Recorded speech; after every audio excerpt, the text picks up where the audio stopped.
നമസ്കാരം, ഹലോ ഡോക്ടറിലേക്ക് സ്വാഗതം. നമ്മളിന്ന് ചർച്ച ചെയ്യുന്നത് ക്രിട്ടിക്കൽ കെയറിനെ കുറിച്ചാണ്. ഈ വിഷയം ചർച്ചയിനായി നമ്മോടൊപ്പം ഉള്ളത് തിരുവനന്തപുരം കിംസ് ഹോസ്പിറ്റലിലെ സീനിയർ കൺസൾട്ടൻ്റായ ഡോക്ടർ സുനീഷ് തിലക്കാണ് ഇപ്പോൾ നമ്മോടൊപ്പം ഉള്ളത്. നമസ്കാരം ഡോക്ടർ. ഹലോ ഡോക്ടറിലേക്ക് സ്വാഗതം. നമസ്കാരം. ഇപ്പോഴും ഈ എമർജൻസി എന്ന പോലെ തന്നെ പേടിയുള്ളൊരു ജനങ്ങൾക്ക് എല്ലാവർക്കും പേടിയുള്ളതാണ് ഈ ICU കെയർ എന്ന് പറയുന്നത്. പുറത്ത് ICU എന്ന് എഴുതിയ ഒരു ഗ്ലാസ് ബോർഡും അതോടൊപ്പം തന്നെ പ്രവേശനമില്ല എന്ന് പറയുന്നൊരു ബോർഡും എപ്പോഴും എല്ലാവർക്കും വളരെ പേടിയുള്ളതും വളരെയധികം ക്ഷമയോടുകൂടി പുറത്ത് കാത്തു നിൽക്കുന്നതുമായിട്ടുള്ള ഒരു ചിത്രമാണ് എപ്പോഴും മനസ്സിൽ വരുന്നതെന്ന് പറഞ്ഞു. ഈ ക്രിട്ടിക്കൽ കെയറിലെ ഏറ്റവും പ്രധാനപ്പെട്ട അല്ലെങ്കിൽ ഒരു ICU കെയറിലെ ഏറ്റവും പ്രധാനപ്പെട്ട കാര്യങ്ങൾ എന്തൊക്കെയാണ്? അവിടെ എക്യുപ്മെൻറ്റിന് എത്രത്തോളം പ്രാധാന്യമുണ്ട്? ക്രിട്ടിക്കൽ കെയർ അഥവാ തീവ്രപരിചരണ വിഭാഗം, ഇതിൽ നമ്മൾ ചെയ്യുന്നതെന്ന് വെച്ചാൽ രോഗികളെ ഏത് സ്പെഷ്യാലിറ്റി ആയാലും അതിൽ വളരെ സീരിയസ് ആയിട്ടുള്ള ന്യൂമോണിയ ബാധിച്ച് വളരെ സീരിയസ് ആയിട്ടുള്ള രോഗികൾ, അല്ലെങ്കിൽ ആക്സിഡൻറ്റ് പറ്റി വളരെ സീരിയസ് ആയിട്ടുള്ളവർ, ഏത് വിഭാഗത്തിലും സീരിയസ് ആയിട്ടുള്ള രോഗികളെ കൊണ്ടുവന്നു കഴിഞ്ഞാൽ അവരെ പ്രത്യേകമായി കെയർ കൊടുത്ത് പല മോണിറ്ററിങ് സംവിധാനങ്ങളോടുകൂടി ചികിത്സിക്കുകയും അതിന് വേണ്ടിയിട്ടുള്ള ഡോക്ടർമാർ, അതിൽ മാത്രം ട്രെയിനിങ് എടുത്ത ഡോക്ടർമാരുടെ പരിചരണവും അതിലെ ഈ സ്റ്റാഫുകളും അതിന് വേണ്ടിയിട്ട് ട്രെയിനിങ് കൊടുത്ത സ്റ്റാഫുകളും കുറേ അധികം മോണിറ്ററുകൾ, BP നോക്കുക, പൾസ് നോക്കുക, റെസ്പിറേഷൻ സെക്കൻഡുകൾ വെച്ച് നോക്കുക, ഇതുപോലെ തന്നെ ഇവർക്ക് കുറച്ചുകൂടി സീരിയസ് ആകുമ്പോൾ അവരെ വെന്റിലേറ്ററിൽ ഘടിപ്പിക്കുക, അപ്പോഴുള്ള മോണിറ്റേഴ്സ്. പിന്നെ സാധാരണ ഒരു ആൾക്കാർ ചെയ്യുന്നത് പോലെ നമ്മൾ എല്ലാ രോഗികൾക്കും അവർക്ക് സമയാസമയം ആഹാരം കൊടുക്കുക, അവരെ കുളിപ്പിക്കുക, ഇതെല്ലാം ചെയ്യുന്നുണ്ട്. പണ്ടത്തെ ഈ കണ്ണാടിക്കൂടിൽ കിടക്കുക എന്നുള്ള ഒരു കൺസെപ്റ്റിൽ നിന്ന് ഏകദേശം ഒരു മാറി വരുന്നതാണ് ഇപ്പോഴത്തെ ഒരു ICU. തീർച്ചയായിട്ടും സാർ, ഈ ICU എന്ന് പറയുമ്പോൾ നമുക്കറിയാം, ഇപ്പോൾ ഒരാൾ പനി ബാധിച്ച് കുറച്ച് ദിവസം വാടി കിടന്നിട്ടായിരിക്കും ചിലപ്പം ICUലേക്ക് ഷിഫ്റ്റ് ചെയ്യുക, അല്ലെങ്കിൽ മറ്റേതെങ്കിലും അസുഖമായിട്ട് ഇപ്പോൾ സർജറി കഴിഞ്ഞതിന് ശേഷമായിരിക്കും ഒരു തീവ്ര പരിചരണ വിഭാഗത്തിലേക്ക് മാറ്റുക. എന്താണ് ഒരാളിനെ ഒരു തീവ്ര പരിചരണ വിഭാഗത്തിലേക്ക് മാറ്റാനുള്ള ഇൻഡിക്കേഷൻ? അതായത് അവരുടെ ശ്വാസം എടുക്കാനുള്ള ഗതി കൂടുക, അവർക്ക് ഓക്സിജൻ്റെ അളവ് സാധാരണ ഗതിയേക്കാളും കൂടുതൽ വേണ്ടി വരിക. നമ്മൾ അറ്റ്മോസ്ഫിയറിലുള്ളത് ഒരു 21% ഓക്സിജനാണ്. അതിൽ ശ്വസിക്കാൻ പറ്റാത്തവരെ മാസ്ക് വെച്ച് ഓക്സിജൻ കൊടുക്കും. ഓക്സിജൻ കൊടുക്കുന്നതിനൊരു പരിമിതിയുണ്ട്. നമുക്ക് കൊടുക്കാൻ പറ്റുന്നതിൽ പുറത്തു നിന്ന് കൊടുക്കാൻ പറ്റുന്നതിനൊരു പരിധിയുണ്ട്. ഒരു 50%, 60% വരെ കൊടുക്കാൻ പറ്റും. അതിൽ കൂടുതലൊക്കെ വേണ്ടി വരികയാണെങ്കിൽ നമ്മൾ ആ രോഗികളെ വെന്റിലേറ്ററിൽ കണക്ട് ചെയ്ത് വേണം ഓക്സിജൻ കൊടുക്കുക. അപ്പോൾ ഇങ്ങനെയുള്ള രോഗികൾ, പിന്നെ ഹൃദയമിടിപ്പ് കുറഞ്ഞു പോവുകയോ വളരെയധികം കൂടുകയോ ചെയ്യുന്ന രോഗികൾ, അല്ലെങ്കിൽ BP രക്തസമ്മർദ്ദം വളരെ കുറഞ്ഞു പോവുകയോ കൂടുകയോ ചെയ്യുന്ന രോഗികൾ, ഇങ്ങനെയുള്ള രോഗികളെ തീവ്രപരിചരണ വിഭാഗത്തിലേക്ക് മാറ്റുകയും അവർക്ക് വേണ്ട ചികിത്സ കൊടുക്കുകയും ചെയ്യും. പിന്നെ അതുകൂടാതെ ഈ അണുബാധ നമ്മുടെ ഒരു ദേഹത്ത് ഒരു സ്ഥലത്ത് മാത്രം കോൺസെൻട്രേറ്റ് ചെയ്ത് നിൽക്കാതെ അത് ബ്ലഡിൽ കൂടി ബാക്കി ശരീരത്തിലെ ബാക്കി സ്ഥലങ്ങളിലേക്ക് പടരുകയും ചെയ്തു കഴിഞ്ഞാൽ അതിന് സെപ്സിസ് എന്ന് പറയും. അപ്പോൾ അങ്ങനെയുള്ള രോഗികൾക്ക് ഏത് സമയവും BP വളരെ കുറഞ്ഞു പോവുകയും അവർക്ക് ഹാർട്ട് തന്നെ നിന്ന് പോകാനുള്ള സാധ്യതയുണ്ട്. അപ്പോൾ അവർക്ക് പ്രത്യേകമായ ഒരു കെയർ എന്ന് പറഞ്ഞാൽ വെന്റിലേറ്ററിൻ്റെ ആവശ്യം വരികയാണെങ്കിൽ വെന്റിലേറ്ററിൻ്റെ ആവശ്യം, BP കുറഞ്ഞു പോവുകയാണെങ്കിൽ അത് കൂട്ടാനുള്ള മരുന്നുകൾ, വളരെ കൂടിയ ഇനം ആൻറ്റിബയോട്ടിക്കുകൾ, ഇതെല്ലാം കൊടുത്ത് ഓരോ സെക്കൻഡിലും അവർക്ക് മോണിറ്ററിങ് വേണ്ടി വരും. തീർച്ചയായിട്ടും ഈ ഡോക്ടർ നേരത്തെ തന്നെ സൂചിപ്പിച്ചിട്ടുണ്ടായിരുന്നു, ഈ ക്രിട്ടിക്കൽ കെയറിൽ വലിയൊരു മാറ്റം സംഭവിച്ചിട്ടുണ്ടായിരുന്നു. അതായത് കണ്ണാടി കൂട്ടിൽ കിടക്കുന്നതിൽ നിന്നും മാറി ഇപ്പോൾ ബാക്കിയുള്ള അവരുടെ പ്രൈമറി കാര്യങ്ങളെങ്കിലും ചെയ്യാൻ പറ്റുന്ന ഒരു സാഹചര്യത്തിലേക്ക് ഇപ്പോൾ മാറി. അതായത് ഒരു ടോയ്ലറ്റിൽ നടന്ന് ടോയ്ലറ്റിൽ പോകാൻ പറ്റുന്ന രോഗികൾക്കാണെങ്കിൽ നമുക്ക് നടന്നു പോയി ടോയ്ലറ്റിൽ പോകാനുള്ള സാഹചര്യം ഇന്ന് നമുക്ക് ക്രിട്ടിക്കൽ കെയറിൽ നിന്ന് നമുക്ക് സാധ്യമാണ്.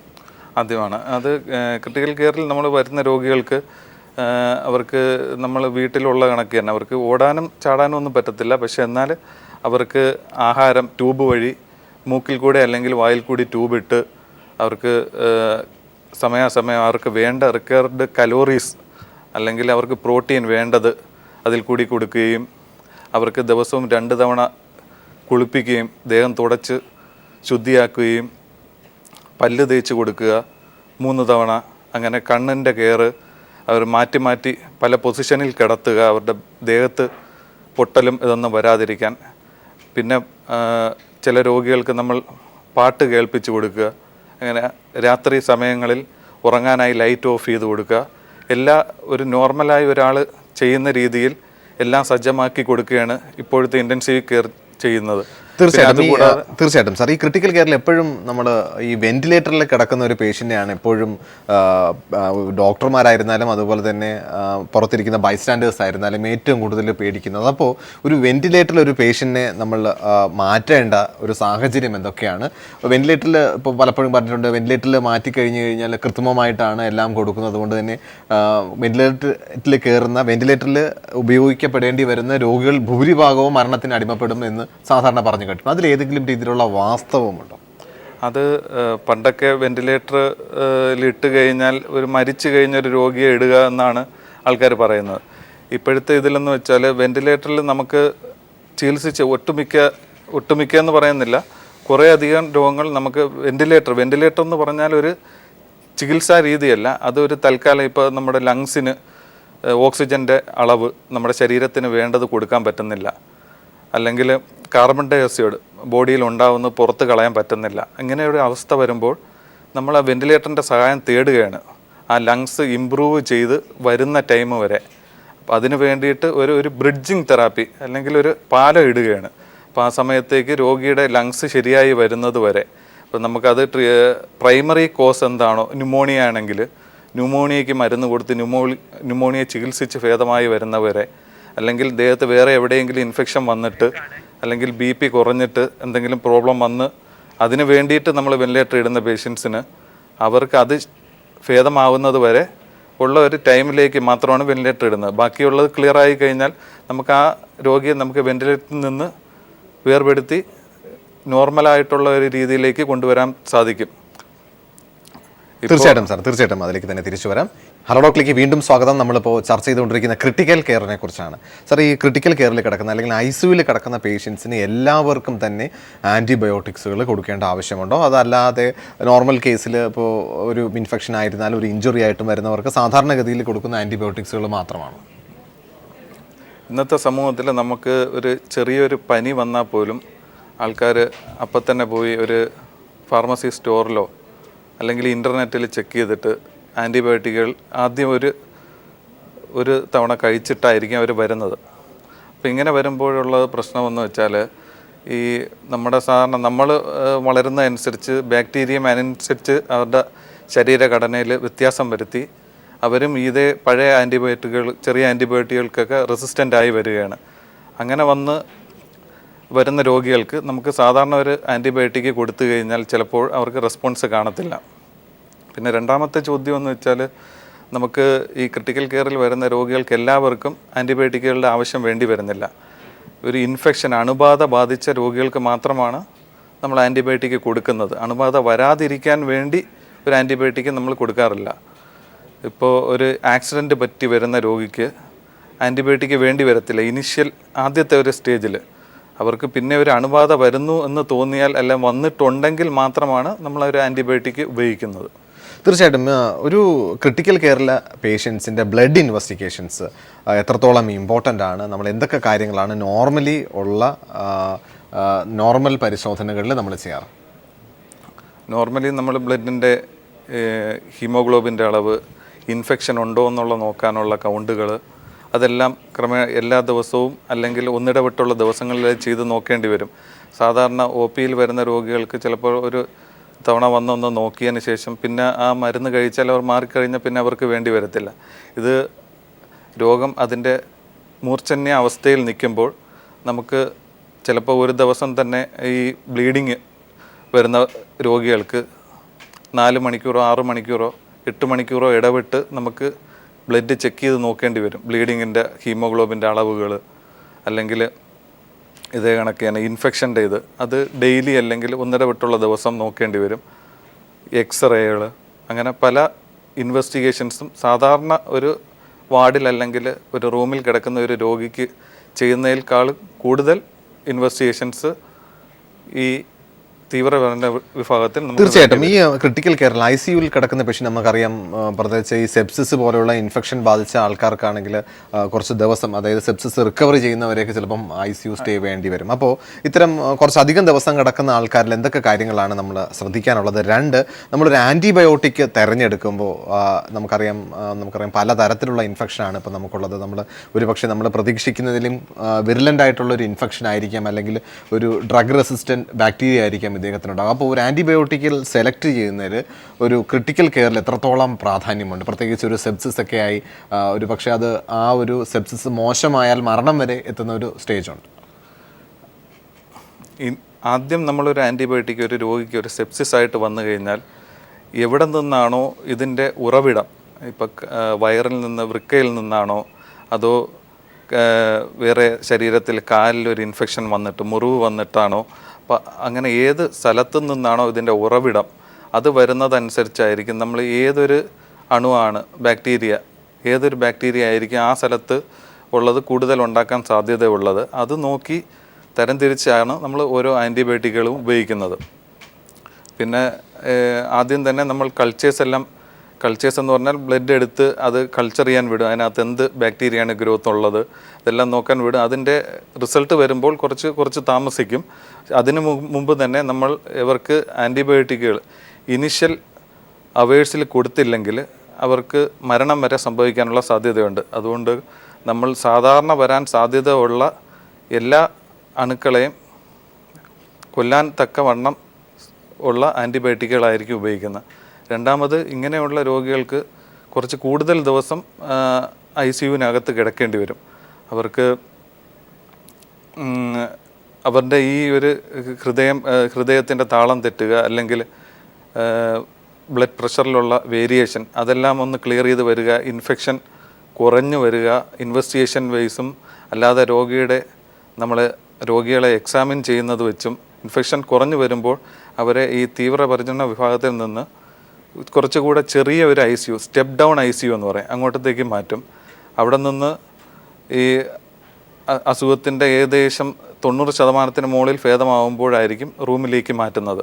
ഇത് ഓരോ രോഗിക്കും അവരുടെ ഇമ്മ്യൂണിറ്റി എത്രത്തോളം കുറവാണ്, അസുഖത്തിൻ്റെ കാഠിന്യം എത്രത്തോളം കൂടുതലാണ്, അതനുസരിച്ചായിരിക്കും അവരുടെ ICUവിൽ എത്ര ദിവസം വേണ്ടി വരും മാറാനെന്നുള്ള ഓരോ രോഗിക്കും അത് വ്യത്യാസം വരും. തീർച്ചയായിട്ടും നമുക്ക് നേരത്തെ ഒരു MI ബാധിച്ച അല്ലെങ്കിൽ ഹൃദയാഘാതവുമായി ബന്ധപ്പെട്ട് വളരെ നാൾ ഹോസ്പിറ്റലിൽ കിടക്കുന്ന പല സാഹചര്യം ഉണ്ടായിട്ടുണ്ട്. ഇപ്പോൾ അല്ലെങ്കിൽ ഹാർട്ടുമായി ബന്ധപ്പെട്ട പ്രശ്നങ്ങൾക്ക് ICU സ്റ്റേ പണ്ട് നാളിനെ അപേക്ഷിച്ച് കുറഞ്ഞു വരുന്നുണ്ടോ? ICU സ്റ്റേ കുറഞ്ഞു വരും. ഹാർട്ടിന് വന്നു കഴിഞ്ഞാൽ നമ്മൾ ഉടനെ തന്നെ മണിക്കൂറുകൾക്കകം ആൻജിയോ ചെയ്യുന്നു. സ്റ്റെൻറ്റ് ചെയ്യേണ്ട രോഗിയാണെങ്കിൽ അപ്പം തന്നെ സ്റ്റെൻറ്റ് ചെയ്യുന്നു. പണ്ടത്തെക്കാളും ഈ ഹൃദയാഘാതം വന്ന് എത്രയും പെട്ടെന്ന് ആശുപത്രിയിൽ എത്തിക്കുമെങ്കിൽ അതും ഈ ആൻജിയോ ചെയ്യാൻ എക്യുപ്മെൻറ്റ്സ് ഉള്ള ആശുപത്രിയിൽ എത്തിക്കുകയാണെങ്കിൽ അപ്പോൾ തന്നെ ആൻജിയോ ചെയ്ത് സ്റ്റെൻറ്റ് ഇടുകയും അവരുടെ ICUവിനകത്തുള്ള സ്റ്റേ കുറയുകയും ചെയ്യും. മരുന്ന് കൊടുത്ത് ക്ലിയർ ആക്കുന്നതിനേക്കാളും പെട്ടെന്ന് അവരെ വാർഡിലോട്ട് അല്ലെങ്കിൽ റൂമിലോട്ട് മാറ്റാൻ പറ്റും. തീർച്ചയായിട്ടും നമ്മൾ ICUവിനകത്ത് ഇപ്പോൾ തിരുവനന്തപുരം കിംസ് ഹോസ്പിറ്റലിൽ വളരെ വിപുലമായിട്ടുള്ള ICU കെയർ തന്നെയാണ് ഉള്ളത്. അപ്പോൾ ഇത്തരം സാഹചര്യങ്ങളിൽ നമ്മുടെ ഒരു ഇഞ്ചുറി പാർട്ട് അല്ലെങ്കിൽ ഒരു ഇൻഫെക്ഷൻ പാർട്ട് എടുത്തു കഴിഞ്ഞാൽ ഏതായിരിക്കും ICU സ്റ്റേ അല്ലെങ്കിൽ ICUവിലുള്ള കൂടുതലുള്ള പേഷ്യൻസ്? ICUവിൽ നമുക്ക് കൂടുതലായിട്ട് വരുന്നത് ഇൻഫെക്ഷൻ ബാധിച്ച രോഗികൾ, അവർ കൂടുതലായിട്ട് വരാറുണ്ട്. പിന്നെ ഈ ആക്സിഡൻറ്റ് വന്ന് തലച്ചോറിനെ ബാധിക്കുക, ലങ്സ് അവയവങ്ങളെ ബാധിക്കുക, വയറിനകത്ത് ഇഞ്ചുറി ഉണ്ടാവുക, ഇങ്ങനെയുള്ളവർക്കെല്ലാം കുറച്ച് നാൾ ആശുപത്രിയിൽ കിടക്കേണ്ടി വരും. അങ്ങനെയുള്ള രോഗികളുണ്ട്. ഇതിലെല്ലാം ഉപരി ഒരു പാൻക്രിയാറ്റൈറ്റിസ്, അത് നോർമലായിട്ടുള്ള ഒരു ആൾക്കാർ, യങ് ഏജ് ഗ്രൂപ്പിലുള്ള ആൾക്കാർക്ക് ചിലവർക്ക് ഈ മദ്യപിച്ചതിന് ശേഷം അത് പാൻക്രിയാസ് എന്ന ഗ്രന്ഥിയെ ബാധിച്ചിട്ട് അക്യൂട്ട് പാൻക്രിയാറ്റൈറ്റിസ് എന്ന് പറയും, അത് ബാധിച്ച രോഗികൾ വന്ന് കിടക്കാറ്. അവരുടെ സ്റ്റേ ആണ് ബാക്കി എല്ലാത്തിനേക്കാളും കൂടുതൽ നാൾ ഞാൻ കണ്ടിട്ടുള്ളത്. അതുകൂടാതെ ഈ ഇഞ്ചുറി വന്ന കേസുകൾ, ഇതെല്ലാം കൂടുതൽ നാൾ ICU സ്റ്റേ വേണ്ട രോഗങ്ങളാണ്. തീർച്ചയായിട്ടും നമുക്ക് അറിയാം ICUവിൽ ഈ ഹോസ്പിറ്റൽ അക്വേർഡ് ഇൻഫെക്ഷൻ, അതായത് ഹോസ്പിറ്റലിൽ തന്നെ ബാക്ടീരിയ അവിടെ വരുന്ന, ഇപ്പോൾ ഒരു പക്ഷേ ഒരു ഇഞ്ചുറി ബാധിച്ച ഒരാൾക്ക് വരാനുള്ള സാഹചര്യങ്ങൾ എത്രത്തോളമുണ്ട്, അത് വരാതിരിക്കാനായിട്ട് എന്തൊക്കെ പ്രിവെൻഷൻ അല്ലെങ്കിൽ പ്രിവെൻറ്റീവ് മെത്തേഡ്സ് ആണ് നമ്മൾ ICU കെയറിൽ നമ്മൾ സ്വീകരിക്കുക? ICUയിലുള്ള രോഗികളെന്ന് പറയുമ്പോൾ അവർക്ക് ഇമ്മ്യൂണിറ്റി വളരെ തീരെ കുറഞ്ഞ ആൾക്കാരായിരിക്കും. അപ്പോൾ അവർക്ക് ഒരു രണ്ടാമതൊരു ഇൻഫെക്ഷൻ വരാനുള്ള സാധ്യത വളരെയേറെ കൂടുതലാണ്. ഇത് പ്രിവെൻറ്റ് ചെയ്യാനായിട്ട് ഏറ്റവും പ്രധാനപ്പെട്ട കാര്യമെന്ന് വെച്ചാൽ ഹാൻഡ് വാഷിംഗ്. ഒരു രോഗിയെ തൊട്ടിട്ട് അടുത്ത രോഗിയോ രോഗിയുടെ സറൗണ്ടിങ്ങോ എന്ത് സാധനമായാലും അതിൽ തൊട്ട് കഴിഞ്ഞാൽ നമ്മൾ കൈ കഴുകുക, അല്ലെങ്കിൽ ആൻറ്റിസെപ്റ്റിക് ലോഷൻ വെച്ച് കൈ വാഷ് ചെയ്യുക. അതിനുശേഷം മാത്രം അടുത്ത രോഗിയെടുത്ത് പോവുക. ഇത് രോഗികളുടെ ബന്ധുക്കൾ രോഗിയെ കാണാൻ വരുമ്പോഴും അത് നമ്മൾ കർശനമായി ഇത് അനുശാസിക്കുന്നുണ്ട്. അതുകൊണ്ട് തന്നെ നമ്മുടെ ICUവിൽ മറ്റ് രോഗികൾക്ക് അസുഖം കിട്ടാനുള്ള സാധ്യത കുറവാണ് ഒരു രോഗിയിൽ നിന്ന്. തീർച്ചയായിട്ടും സാർ, അതിലേക്ക് തന്നെ തിരിച്ചു വരാം. അതിലേക്ക് വീണ്ടും സ്വാഗതം. നമ്മളിപ്പോൾ ചർച്ച ചെയ്തുകൊണ്ടിരിക്കുന്നത് ക്രിട്ടിക്കൽ കെയറിനെ കുറിച്ചാണ്. സാർ, ഈ വെന്റിലേറ്ററിനെ കുറിച്ച് പറയുമ്പോൾ ചില ആൾക്കാർക്ക് പറഞ്ഞിട്ടുണ്ട് ARDS, അത്തരം രോഗം അല്ലെങ്കിൽ അത്തരം ബുദ്ധിമുട്ടുകൾ ബാധിക്കുന്ന ആൾക്കാർ ആരൊക്കെയാണ്? നമുക്ക് നേരത്തെ കൂട്ടി തിരിച്ചറിയാൻ സാധിക്കുമോ? ഇത് പലപ്പോഴെങ്കിലും മരണകാരണമാകാറുണ്ട്. തീർച്ചയായും ഒരു നല്ലൊരു ചോദ്യം തന്നെയാണ്. ARDS എന്ന് പറഞ്ഞാൽ അക്യൂട്ട് റെസ്പിറേറ്ററി ഡിസ്ട്രസ് സിൻഡ്രോം. ഇതൊരു ശരീരത്തിന് അല്ലെങ്കിൽ ഓക്സിജൻ കിട്ടാത്ത ഒരവസ്ഥ ലങ്സ് കാരണം ഉണ്ടാവുക. ഒന്നുകിൽ ലങ്സിലുള്ള ഇൻഫെക്ഷൻ കാരണം ഉണ്ടാകാം, അല്ലെങ്കിൽ ശരീരത്ത് മറ്റേതെങ്കിലും അവയവങ്ങൾക്ക് ഇൻഫെക്ഷൻ വന്നു കഴിഞ്ഞാൽ അത് ലങ്സിനെയും ബാധിക്കും. അപ്പോൾ അങ്ങനെ വരുമ്പോൾ ലങ്സിന് അതിൻ്റെ പ്രവർത്തനം ഓക്സിജൻ അകത്തേക്ക് എടുക്കുകയും ശരീരത്തിൽ നിന്ന് കാർബൺ ഡൈ ഓക്സൈഡ് പുറന്തള്ളുകയെന്നാണ് ലങ്സിൻ്റെ ജോലി. ആ ജോലി ചെയ്യാൻ സാധിക്കാതിരിക്കുകയും, ഇത് ARDS എന്ന് പറയുന്നത് തന്നെ മൈൽഡ്, മോഡറേറ്റ്, സിവിയർ 3 തരത്തിൽ അതിനെ വേർതിരിച്ചിട്ടുണ്ട്. ഇതിൽ വളരെ കടുത്ത ARDS ചികിത്സിക്കാൻ വളരെ പ്രയാസം തന്നെയാണ്. അവർക്ക് ഓക്സിജൻ നമുക്ക് നേരത്തെ പറഞ്ഞ പോലെ വായുവിലുള്ള 21% പകരം നമ്മൾ വെന്റിലേറ്ററിൽ കൂടി 100% ഓക്സിജൻ കൊടുത്താലും അവർക്ക് ശരീരത്തിന് വേണ്ട ഓക്സിജൻ എടുക്കാൻ പറ്റത്തില്ല. അങ്ങനെ ഒരു അവസ്ഥ വരുമ്പോൾ നമ്മൾ പല രീതിയിലുള്ള വെന്റിലേറ്ററിലുള്ള ടെക്നിക്സും അല്ലാതെ ഉള്ളതും ആയ പല രീതികൾ നോക്കിയിട്ടും പറ്റുന്നില്ലെങ്കിൽ അതിനും ഉപരി ഉള്ള ചികിത്സയായ ECMO എന്നുള്ള സംവിധാനത്തിനെ ആശ്രയിക്കേണ്ടി വരും. ഇതിൻ്റെ ജോലി എന്ന് പറഞ്ഞാൽ ബ്ലഡ് പുറത്തേക്കെടുത്ത് വേറൊരു മെഷീനിൽ കൂടെ കയറ്റി ബ്ലഡിനകത്തോട്ട് ഓക്സിജൻ എടുക്കുകയും കാർബൺ ഡൈ ഓക്സൈഡ് എടുത്ത് മാറ്റിയിട്ട് തിരിച്ച് ശരീരത്തിൽ കൊടുക്കുകയും ചെയ്യുന്നു. ആ സമയം നമ്മൾ കാലിലെല്ലാം ക്ഷതം വന്ന് കാലിന് റെസ്റ്റ് കൊടുക്കുന്ന കണക്ക് ആ സമയം ലങ്സിനുള്ള ക്ഷതം മാറ്റാനായി നമ്മൾ ലങ്സിന് റെസ്റ്റ് കൊടുക്കുന്നു. തീർച്ചയായിട്ടും സാർ, ഈ നമ്മുടെ ലോങ് ICU സ്റ്റേ ഉണ്ടാകുന്ന പല പേഷ്യൻസിനും നമ്മൾ ഡിസ്ചാർജ് ആയി പോയതിന് ശേഷം അവിടെ ശരീരമൊക്കെ പൊട്ടിയതായിട്ട് പറഞ്ഞു കേട്ടിട്ടുണ്ട്. അപ്പോൾ ഇത്തരം സാഹചര്യങ്ങൾ, അല്ലെങ്കിൽ ഒരു സെപ്സിസ് ബാധിച്ചോ ഒരു അപകടം ബാധിച്ചോ നമ്മൾ ഹോസ്പിറ്റലിൽ കിടന്ന് ശരീരം പൊട്ടാനുണ്ടാകുന്ന സാഹചര്യങ്ങൾ എന്തൊക്കെയാണ്? അത് പ്രിവെൻറ്റ് ചെയ്യാനായിട്ട് ICUവിൽ എന്തൊക്കെ മാർഗങ്ങളാണ് നമ്മൾ സ്വീകരിക്കുക? ഒരു രോഗി വെന്റിലേറ്ററിലാവുകയോ അല്ലാതെ അത്യാസന്ന നിലയിൽ കിടക്കുകയോ ചെയ്തു കഴിഞ്ഞാൽ നമ്മൾ തന്നെ ഒരു ദിവസം ഫുള്ളായി അനങ്ങാതെ ഒരേ പൊസിഷനിൽ കിടക്കുകയാണെങ്കിൽ നമ്മുടെ തൊലികൾ പതുക്കെ പൊട്ടിത്തുടങ്ങും.